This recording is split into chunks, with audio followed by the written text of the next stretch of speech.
So your underlying energy is the Ten of Swords, and I was shuffling this, and I saw it earlier. But then I was like, okay, that came up.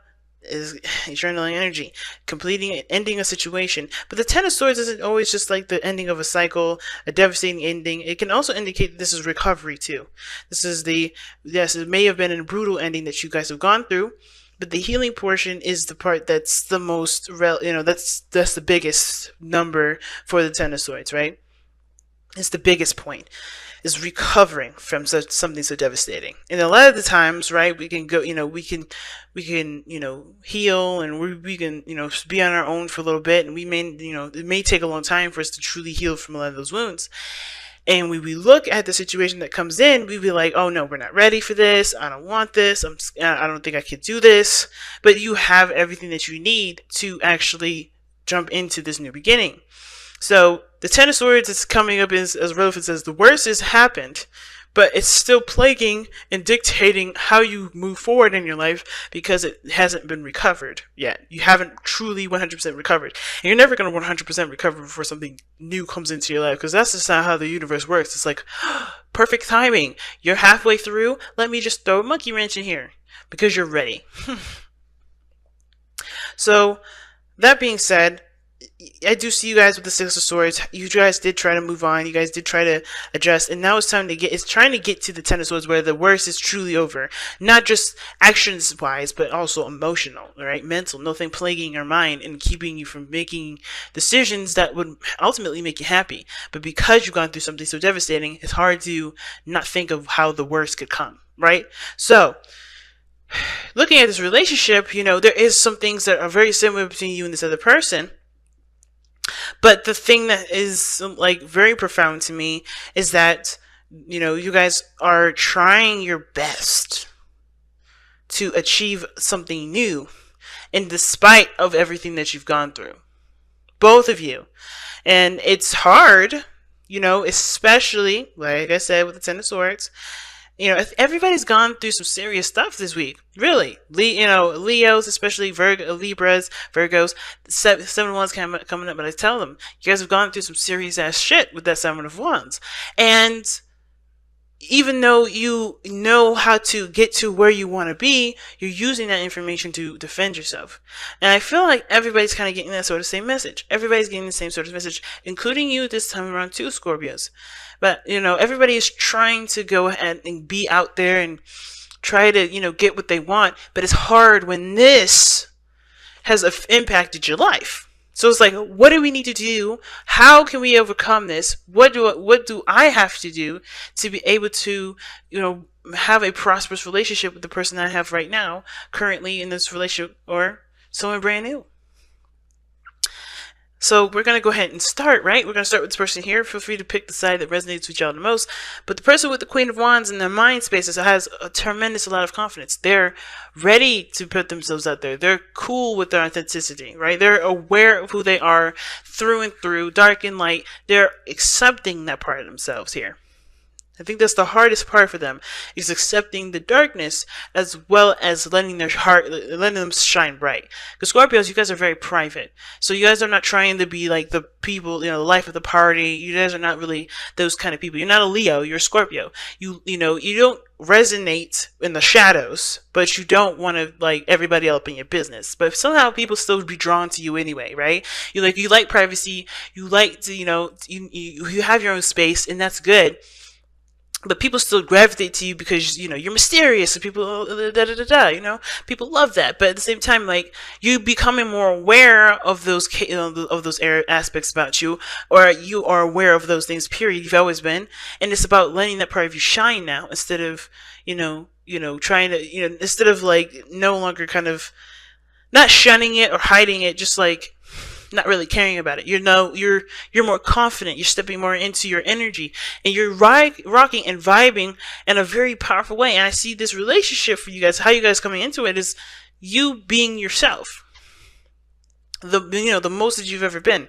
And especially since something happened in the past where somebody either has betrayed your trust, because this is the card for betrayal, made you feel like you can't be yourself because they would they would do something that would hurt you, and the last time you've ever been open and who you are. Like I said, you guys are private people. Nobody knows you to the very extent unless you let them in.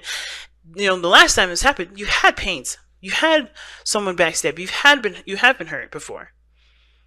Now the other person has got the magician, so they're coming in very confident too. They think that they can be themselves as well. But the thing is that they also see this relationship as something that they've manifested into their life, because they are prepared for the relationship. They feel like they're the most ready. They're as ready as they can be anyway, right? But the way that they're acting right now is the Two of Pentacles. They're weighing up options. They're juggling things. They're kind of distracting themselves. It kind of looks like the things that they're going into, like they think that they're ready, but the way they're acting isn't. So maybe in actuality, they may not feel like they're ready. They may feel like they need a little more confidence, and which is why they're distracting themselves and they're putting other things before their feelings or their emotions, which is in turn putting things in front of y'all's relationship from getting, from having progress being made, because this person isn't feeling very good, feeling very hot about themselves. Perhaps this person may feel like the last time they were in a relationship, they weren't prepared for it, they weren't ready, and they may feel like they're responsible for it being over or being destroyed. Or maybe this person feels like they're not sure if they're ready because of whatever happened to them, which is probably betrayal too, and they're not sure if they could trust, right? Because the Two of Pentacles, this is weighing up options, like figuring out which is the practical option, because they're not letting their heart in. That tells me they don't trust their heart. They don't trust their heart when making decisions, because the last time they put their heart into something, they got hurt. They got seriously injured, like injured in the heart space, right? They were crushed. But that doesn't mean that their heart was wrong. And I think the situation when they're just looking at practical stuff is them saying that I don't trust my heart, so therefore I don't know if I can truly be in a relationship. Therefore, I don't know if I can truly love myself, because I don't trust that my feelings are going to protect me.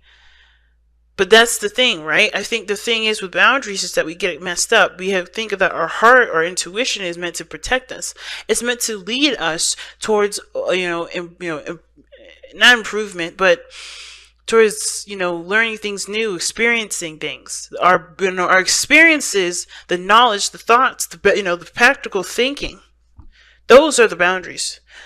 Those are what are meant to protect us, not our hearts, because our hearts always do what's best for us and always ring true to who we are as individuals. And the only way for us to be able to be true to ourselves as individuals is by listening to that heart part. But we have boundaries, we have experiences, we have knowledge, we have thoughts, we have traditions, we have routines to keep our heart safe, because we have to protect our heart, not vice versa. So I feel like with this person, they're thinking, I can't trust my heart doesn't protect me, I have to be able to come from a practical space to figure out whether or not this is good enough for me. This is clearly showing that they're not trusting their heart, but the magician is balanced in the sense that he knows that he has to have emotions, he has to believe in himself. That's the part that I am not seeing from this person. They're coming from an all practical place. So they know that they're not in a place of, I don't think I thought they were thinking, I don't know why I thought that somebody may be thinking that they were ready. But in actuality, they're not. I think maybe this person is wants to be ready, and they kind of try to believe that they're ready, kind of lying to themselves. It could be, not all the time, that may not resonate with a lot of you guys. I think this person is honestly, how they truly see themselves in the relationship, or how they really think with this relationship, is that they're not truly ready. They understand that they have to be ready, they know they need to be ready, but they're still coming from a place of, I don't really know. Which is why the struggle here is the Two of Coins, where you guys are struggling to get, struggling. This is not really a stable relationship. There's lack in the situation because everybody's trying to fill a void with the relationship. Or at least this person is probably. Or perhaps I should take it back. I don't think anybody's trying to fill a void with the relationship. I think everybody's realizing the void that they have, and they don't think they can contribute in the relationship because of that void, when that is not the case. Everybody has everything that you need. You have everything that you need. But it's important to have it for yourself and to be aware of it being there, so that way you can grow as a person. So there is a feeling of lack and not having enough of this. Either that's trust, or feeling like this is feeling supported and feeling stable. Because everybody's going through their thing with their emotions at this moment. Because whoever this person is, they're going through some seriously old issues that have hurt them so badly that this is a trigger. You know, I think this person does see this person as a soulmate, the Six of Cups, but even then, this reminds them of the time that we were in a relationship with someone that they thought was a soulmate too, which very well still could be, right? Because soulmates could be anybody, but they were hurt last time they got involved with a relationship with somebody that was a soulmate, that they thought was a soulmate, that they felt a deep connection with. But I feel like this person is understanding too that this doesn't always have to be this way. The Three of Swords, that pain that they've experienced from the previous relationship here, that doesn't have to be this way. It doesn't have to be this way this time. Because not only have they grown as individuals, have they changed, have they accepted themselves and said screw it to everybody else's, BS and stuff like that. They've gotten more stronger in who they are. They are recognizing that even though this pain is coming up to remind them of the dangers of being in a relationship, they also understand that they've learned so much and improved so much that this doesn't have to be a reality. That their self-respect, that their love, that their boundaries that they've placed for themselves and for the people around them that they've set up can protect them and can lead them to a place of happiness again. It doesn't ever have to go down this road. It doesn't have to go down this Ten of Swords, Three of Swords road, being badly hurt and feeling betrayed. But this person has to trust their heart again in order for there to be more. In order for them to be able to take this step. Because this is a relationship. This has nothing to do with, practical stuff. Unless this is a business relationship. Maybe you guys are struggling with the finances right now and somebody's trying to make a decision about what thing they should invest their time and effort into and put all their dough into that because they're not confident in any other, in their emotions and, figuring out whether or not this is the right path for them to go down and seeing how it works. Because either way can turn out just as bad. But they're not allowing themselves to believe in any of these options, which would actually help them to prosper. Because if they believed in one of the options, they not only would they just be diligent and focused and committed to making it work, but they would have so much energy put into it. They have so much, that is manifestation energy going into what they're putting their time and effort into. And I know I went into a business sort of thing. But that's how I see it, right? Even when it comes to a relationship, they believe in themselves and they believe in the relationship that it won't turn out, and it doesn't need to turn out like it has been in the past. And even not even focus on the past, focus on how it can be better, how it can be beautiful. What where you guys can do, how you guys can connect. If they focus solely on how they can make the best out of their relationship, there can be some beautiful seeds sown and things growing in such a beautiful, beautiful garden. This person is not coming from a place of belief. This person's coming from a place of fact or a place of prediction. Because at the end of the day, the case, coins, they're real. And the only thing that you can do when it comes to the Pentacles is to predict what needs to be done in order for this to happen, when you could just have faith and keep moving forward. So it's interesting that what brought you two together was the Chariot. You have total 100% control of the self. You could rely on yourself. You could believe in the fact that you can do things and whatever, right? And I feel like you guys did tap into this situation where I think this person is confident in themselves as a whole, but not as in a relationship person, right? Not in a relationship. This person is confident in how they can execute things on their own. They can rely on themselves. They can trust themselves whatsoever. They got that. But when it comes to another person, they struggle. When it comes to a relationship, they struggle. And I feel like it's the same thing with this other person, right? They know that they can take care of themselves. They know their power. They know their strengths. They know they can do X, Y, and Z. And yet, they're struggling with the idea of another person involved. There's a struggle with the other person. They can rely on and they have great willpower. They can control themselves. But they cannot control the other person. They cannot control the outcome of that. So they lack trust, in my opinion. They lack trust that there can be beautiful things that can come from just them focusing on them, making the best out of their situation, the best out of their relationship, and allowing the other person to be the best that they can be too. I think both parties are coming from a good place, at least trying to be, trying to come from a good, from good intentions. But it's hard when you've gone through something so painful, and it's it obscures your view. The people, in it may let it obscure your view, because it doesn't always have to be this way. It doesn't always have to end up like that. So let's go and take a look at your whispers of love. Whispers of love, the wisdom of the oracle. Regeneration, that is what I'm talking about. These cards are on point today. So regeneration, guys, what does that mean? Well, it really means it's the card for you, Scorpio. Like, this is your card here. Really, technically, it's judgment and death. That's really like your kind of cards, right? They associate with you the most. What you give your energy to the most. But regeneration is very similar to those cards, because it talks about a situation not being over just because it's, hit some serious devastation, right? That's lava that's coming away from this growing crop that burned away probably the entire forest, but there's still life after death. You are still alive. You've gone through a transformational period.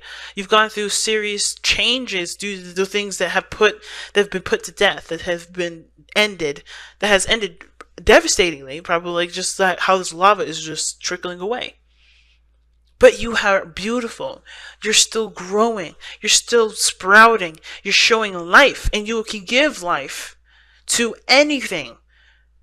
No matter what devastation you've faced, the end is never ever truly the end. And I think that's one of the things that I'm learning so much about in this lifetime, is that death is never truly death. It's just a cycle that we go through that transforms our experience to something different. That transforms us to experience new things, to experience life in the fullest. Because we all go through deaths in our lives. Not just physical, with relationships, with situations, with ourselves. Growth. Think about it. We had a death moment when we were we were adolescents to teens, right? When we were babies to to growing up to being a teenager. That period where we're 10, like from 9 to 13, we were transitioning to being adults. That weird awkward phase of being a preteen. That's death. We're saying goodbye to that part of ourselves that could imagine crazy things and play outside for long periods of time or whatever, and transitioning to of course, right, what we've adopted from our society and what we learn and know about ourselves. We're transitioning. Everything that we know is coming to an end. But it's also coming to a new beginning, because we have to adjust to what we are and who we are in that moment. And I know I'm using kids as a reference, but think about it. We are always children. No matter how old we are always children, because we are always growing, we are always transitioning, we're always moving with the life. And this is exactly one of those things. This is exactly one of those things. Life does come after death.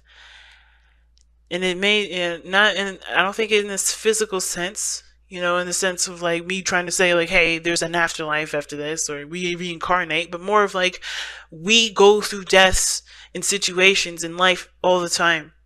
But it's never the end, because we always have to find a new way to sprout our new sprouts, our new saplings rather, and grow that beautiful tree that we've always wanted to see blossom into something beautiful.